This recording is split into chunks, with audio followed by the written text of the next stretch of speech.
Your Kundalini awakening has nothing to do with pretty colored lights rising up your spine.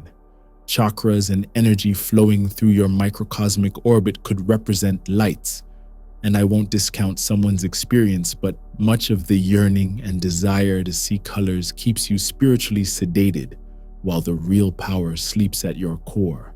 Kundalini represents raw, untamed consciousness, the primordial fire that creates and destroys universes, coiled at the base of your spine, not metaphorically, literally dormant inside your nervous system right now.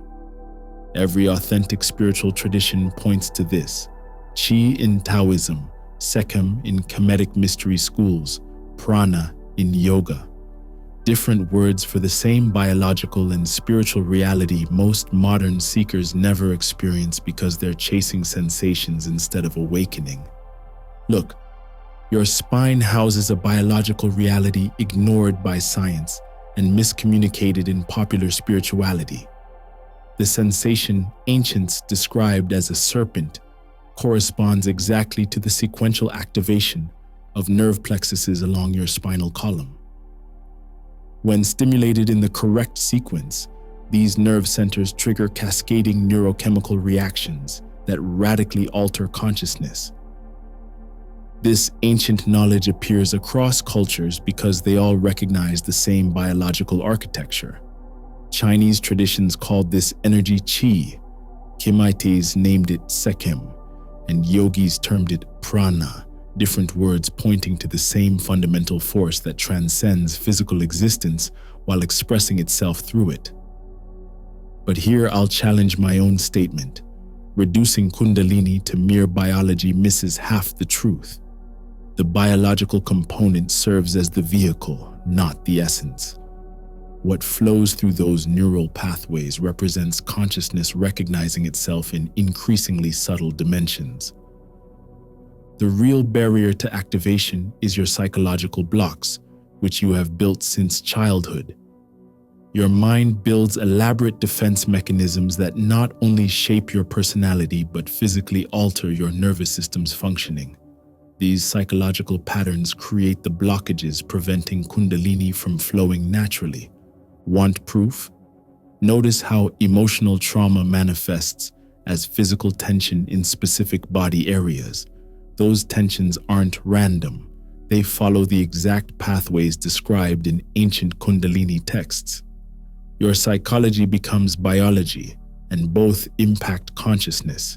Now, for the humor in all this, we humans spend decades constructing elaborate psychological walls, then pay thousands to teachers claiming they'll help us break through them while the fire burns within us, waiting for us to stop suppressing what comes naturally.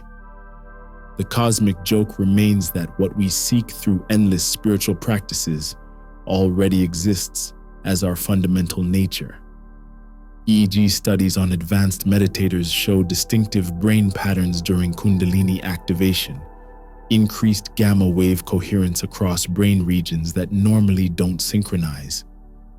When properly activated, the nervous system enters a rare balanced state between sympathetic and parasympathetic branches, creating what neuroscientists now call a non-ordinary state of consciousness.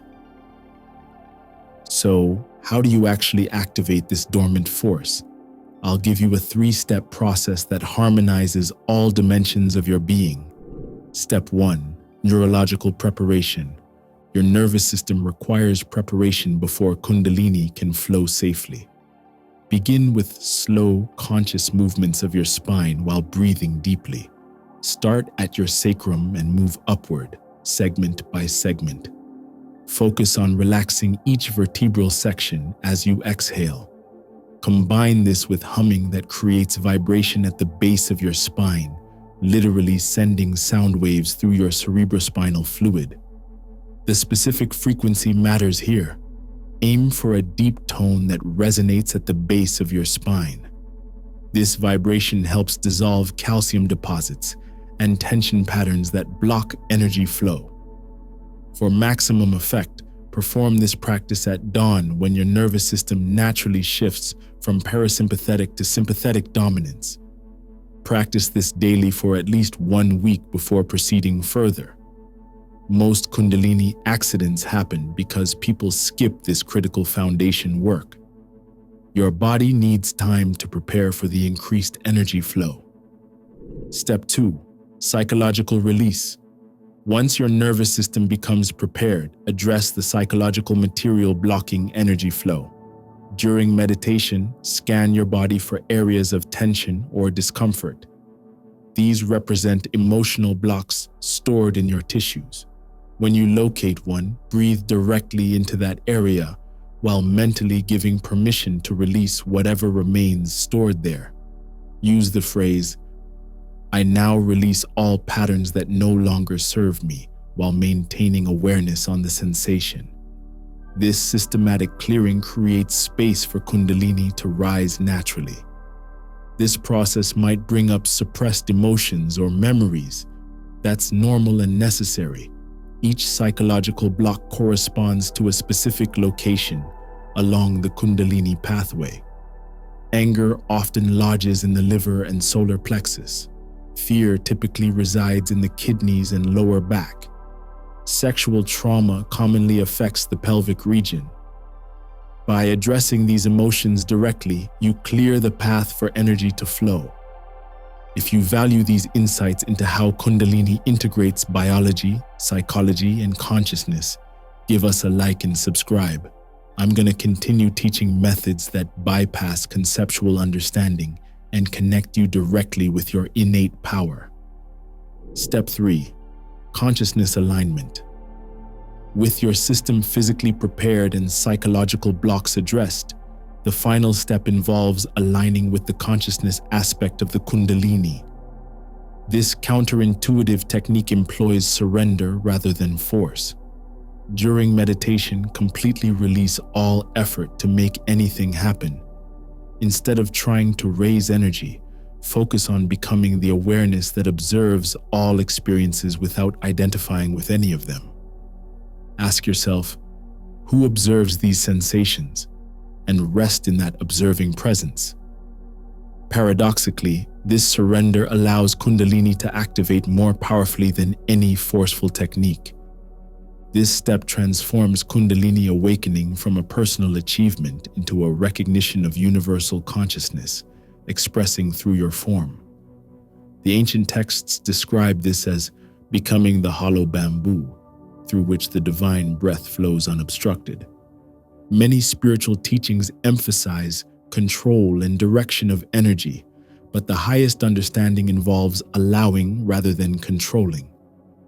Your individual will must step aside for the universal will to express itself through you. This represents the union of individual consciousness with cosmic consciousness that Kundalini ultimately facilitates. Now, I'll question my own approach here. Someone might argue, this 3-step process oversimplifies a complex spiritual phenomenon that takes years to master. Valid point. And partially true. These steps begin the process rather than complete it. Full integration can indeed take years. However, authentic activation can happen remarkably quickly when you remove the right obstacles. The time-consuming part involves integration, not initiation.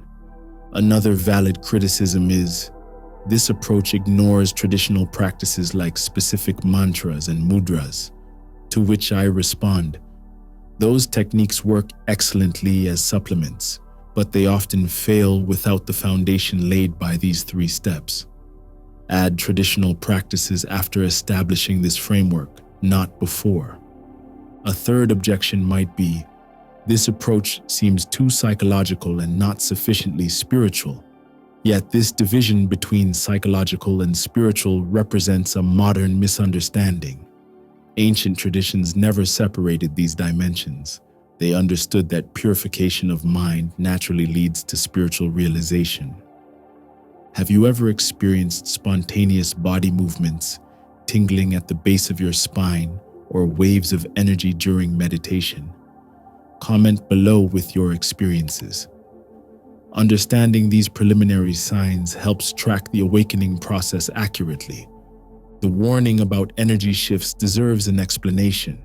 When Kundalini activates, you might experience: first, physical symptoms, spontaneous movements, temperature fluctuations, tingling sensations, and changes in sleep patterns occur because the nervous system undergoes fundamental rewiring. Second, psychological effects, rapid emotional processing, the emergence of suppressed memories, temporary identity confusion, and unusual mental clarity alternating with mental fog.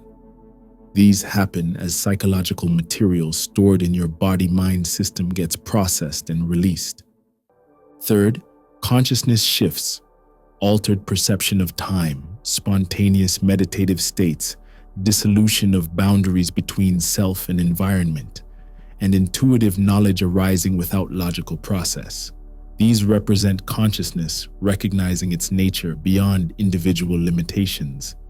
None of these effects indicate something wrong. They signify successful activation. However, they can become overwhelming without proper preparation and context. The intensity varies based on your existing blockages and resistance. Some spiritual seekers chase Kundalini activation for the experiences, missing the entire point. The experiences represent side effects of a more fundamental shift in consciousness. Ironically, chasing experiences creates the very obstacle preventing authentic awakening: the ego's desire to accumulate spiritual achievements. After perfect practice, your Kundalini awakening never arrives as a future event. The potential exists now as your fundamental nature. The practices remove what blocks your recognition of what already exists. Stop seeking outside yourself what already burns within. The most intense aspect of Kundalini is that despite being described as rising up the spine, it simultaneously represents a descent of higher consciousness into everyday awareness. This paradoxical movement creates the integration of heaven and earth, spirit and matter, consciousness and form that constitutes genuine spiritual realization. Consider this final paradox.